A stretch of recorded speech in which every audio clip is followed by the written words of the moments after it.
നമുക്ക് ഇന്നൊരു Christmas cake ചെയ്താലോ? ഈ ഒരു വർഷം എനിക്ക് കിട്ടിയിട്ടുണ്ടായിരുന്ന ആകെയുള്ള ഒരു ക്രിസ്മസിൻ്റെ ഒരു ഓർഡർ ആട്ടോ ഇത്.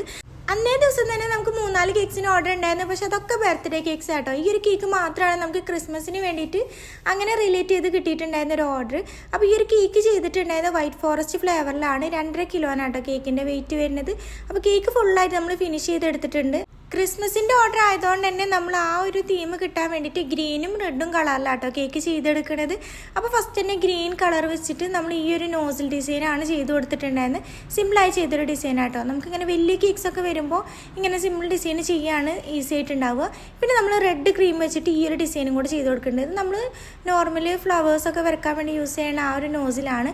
അത് ജസ്റ്റ് ഇങ്ങനെ ഒന്ന് പ്രസ് ചെയ്ത് കൊടുക്കുമ്പോൾ ഒരു ഡിസൈൻ കിട്ടും. അപ്പോൾ ആ ഒരു ഡിസൈനാട്ടോ ഈ ഒരു കേക്കിൽ കൊടുത്തിട്ടുണ്ടായിരുന്നത്. പിന്നെ കേക്കിൻ്റെ ബേസിൻ്റെ ഇഞ്ച് വരുന്നത് 14 ഇഞ്ചിലാട്ടോ നമ്മൾ ചെയ്തിട്ടുള്ളത്. അതുകൊണ്ട് തന്നെ അത്യാവശ്യം വലിയൊരു കേക്ക് തന്നെ ആയിരുന്നു ഇത്. അപ്പോൾ കേക്കിൽ ഫുള്ളായിട്ട് നമ്മൾ ഈ ഒരു ഡിസൈൻ തന്നെയാട്ടോ കൊടുത്തിട്ടുള്ളത്. പിന്നെ നമ്മളിത് മേരി ക്രിസ്മസ് തന്നെ ഹാപ്പി ന്യൂ ഇയർ എന്നുള്ളതും കൂടെ എഴുതി കൊടുത്തിട്ടുണ്ട്.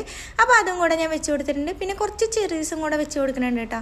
പിന്നെ എൻ്റെ ചാനൽ ഇതുവരെ സബ്സ്ക്രൈബ് ചെയ്തിട്ടില്ലാന്നുണ്ടെങ്കിൽ സബ്സ്ക്രൈബ്, ലൈക്കും കമൻറ്റും ചെയ്യാൻ എന്തായാലും മറക്കല്ലേ കേട്ടോ. കേക്കിൻ്റെ ബോർഡറിൻ്റെ അവിടെയും കൂടെ ഒരു ഡിസൈൻ കൊടുക്കാമെന്ന് വിചാരിച്ച് ആ ഒരു സെയിം കളറിൽ തന്നെ ഞാനിങ്ങനെ ചെറിയ നോസിൽ വെച്ചിട്ടുള്ള ഡിസൈൻ കൊടുക്കുന്നുണ്ട് കേട്ടോ. ആ ഒരു മോഡൽ തന്നെയാണ് ചെയ്ത് കൊടുത്തിട്ടുണ്ടായിരുന്നത്. റെഡും ഗ്രീനും കളറിൽ നമ്മളിങ്ങനെ ഈ ഒരു സിമ്പിളായുള്ളൊരു ഡിസൈനാട്ടോ കൊടുത്തിട്ടുണ്ടായിരുന്നത്. ഇതും സ്റ്റാർ നോസിൽ തന്നെയാണ്. അപ്പോൾ ആ ഒരു നോസിൽസ് വെച്ചിട്ട് തന്നെയാണ് നമ്മൾ ഈ ഒരു ഡിസൈൻ ചെയ്ത് കൊടുത്തിട്ടുള്ളത്. അപ്പോൾ കേക്കിൻ്റെ ഫൈനൽ ലുക്ക് ഇങ്ങനെയുണ്ട്. എന്നെ ഇഷ്ടപ്പെട്ടോ ഇല്ലയെന്ന് കമൻറ്റ് ചെയ്യണേ.